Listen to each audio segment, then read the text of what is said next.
baby, what's up? It's Prettyband Ash, and we on Prettyband Radio. And today is our Christmas special. Woo. So who's been naughty and nice this year? Santa's been watching, and so is your old mama. So anyway, we have the music director, film director, and now author, my mother, Miss Tina Boykin. Hey. Yay! Make some noise. Hey now. We here. What's up? What's up? Hey Tina, what's up? What's up? I guess that's the new we here now. Are we here now? Can you hear me now? Okay. Now y'all see where I get the the lingo from. Hello. Okay. Now what's up, man? So let's get into your background a little bit. So you're a film director, music film director. And did you go to school, or did you just basically, wake up one day and say, you know what, I could do this, and picked up a book and, try to figure it out yourself? Okay, well, I did start out like that. Okay. There's a little place in Harlem on 123rd Street and 8th Avenue called the PAL. Oh, okay. And that's kind of where I got it started at. And the guy that was the instructor, he said, you have an eye for this. Why don't you try and get into some kind of film program? Wow. And that's what led me there. And I went to City College for like 4 or 5 years, got my film, video, communications degree, and then got to work on some projects. Round of applause for college and finishing school, getting a degree. Sisters, black sisters, we on Prettyband Radio. This is what we're inspiring, what we're motivating, what we're trying to. I mean, you don't have to do college, but let me tell you something. If you do it, please finish it, and don't just say, okay, college isn't for me, and then just give up. While I was at City College, I was a part of a program called Sane TV, and we did a whole lot of things on campus, and it kind of started my career out. Wow. We used to give these celebrity basketball games. Right. And we had these heavy hitters coming to City College. And we would be running around the campus, filming and, doing all kinds of things. And then that led me to the Black Panther movie. I was one of the directors on the documentary. Beautiful. What? Shout outs to Black Panther and black directors. Let's get it. Yes. Round of applause. So, we organized this event, and we had, like I said, some heavy hitters from the rap game come. Unfortunately, there was a stampede because there was too many people. There was so many people that came out because, to have the people like, P. Diddy and Heavy D and so forth, for them to come to our neighborhood, to our hood. There was so many young people that was so happy to have them, and they just came and they just bombarded on City College campus.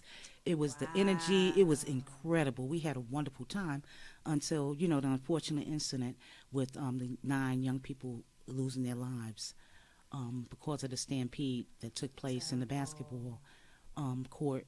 But aside from that, it was a wonderful event, and, I learned a lot from promotion and, making sure that everybody's safe. There's a lot that you learn when you're, going through things like this.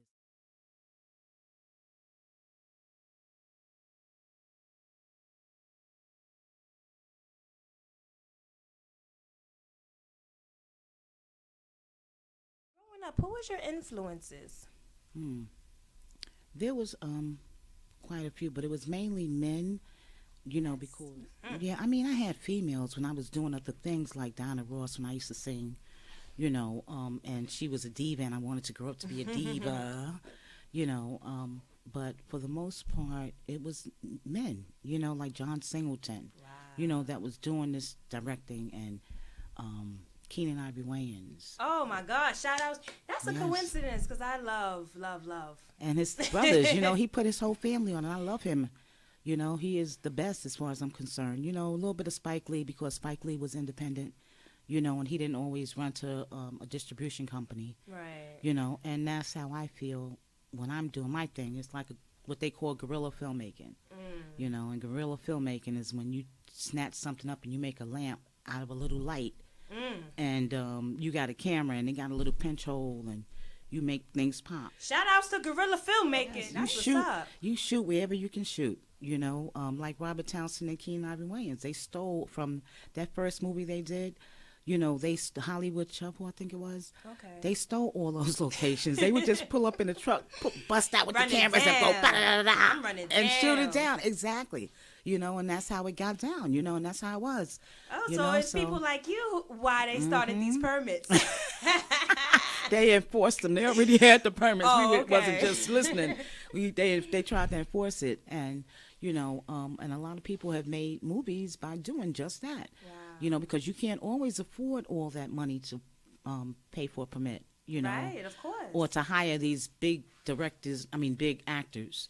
Because you're not gonna always get somebody that's gonna come out and believe in your project. Right. So if you don't believe in it, then nobody else is going to believe in it. Yeah, let me just tell you a quick little story. It's not even a story. It's just a little short situation. I had an ex-boyfriend, and he knew I was pursuing this. I was going real hard, with the directing. And, he said to me, I just can't see you as a director. But, yeah, he really said that to me. And I sat, and I'm going to tell you, I cried. I was like, wow, I would have how could he say that to me? He's supposed to be in my corner. He's supposed to be my man, my boo, everything. Wow. And, he's treating me like that. Yeah. But then, I had a little comeback. After I finished crying, I went to him and I said, you know what, boo? You don't have to see me as a director because this is not your vision, it's mine. Exactly. And that's what you let them know, And there's always people like that say things like that. Look at it as motivation. Don't take it as a downfall. You want to know why I say that? Because they just trying to distract you. Because it's like, I know Tina. So if I know Tina, there's no way Tina could be a billionaire or have dreams or aspirations around me, and I'm around her, and I can't find my own dreams and aspirations. So I'm going to either discourage her from making it, or I don't see her making it because I ain't ish.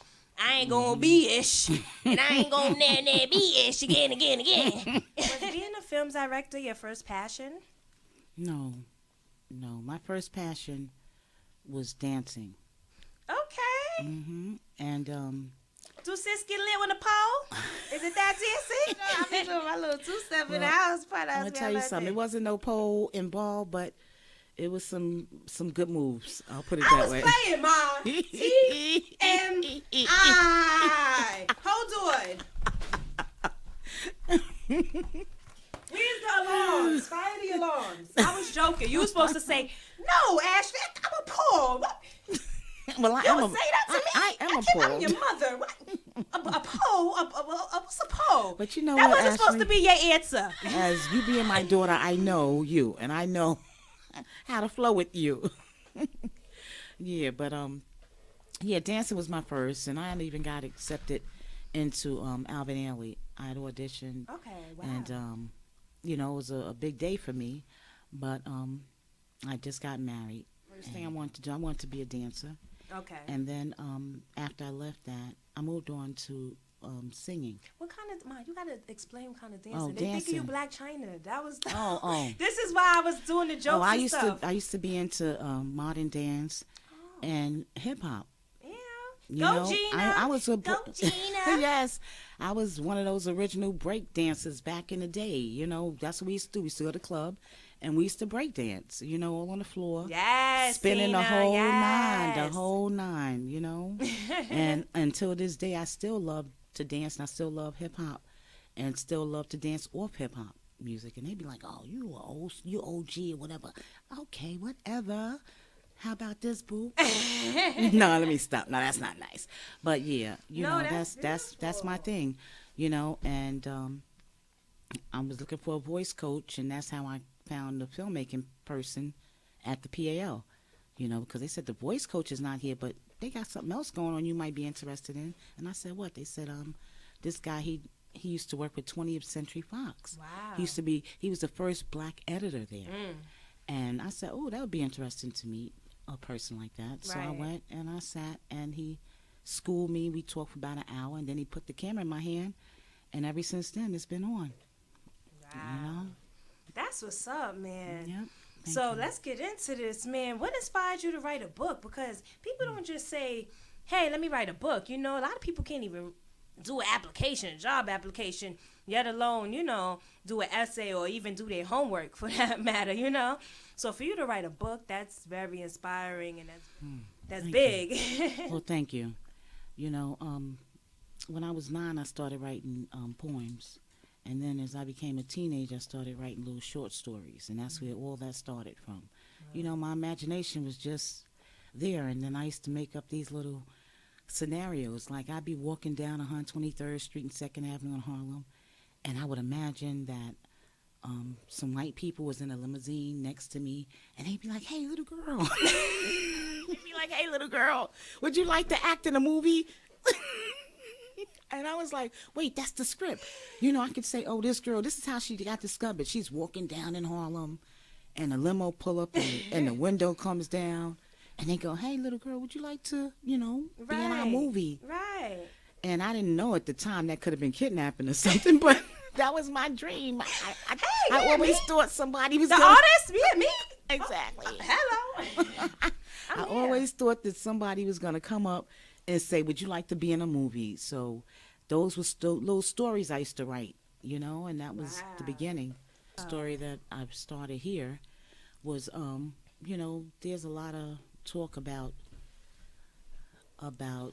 side chicks and homewreckers.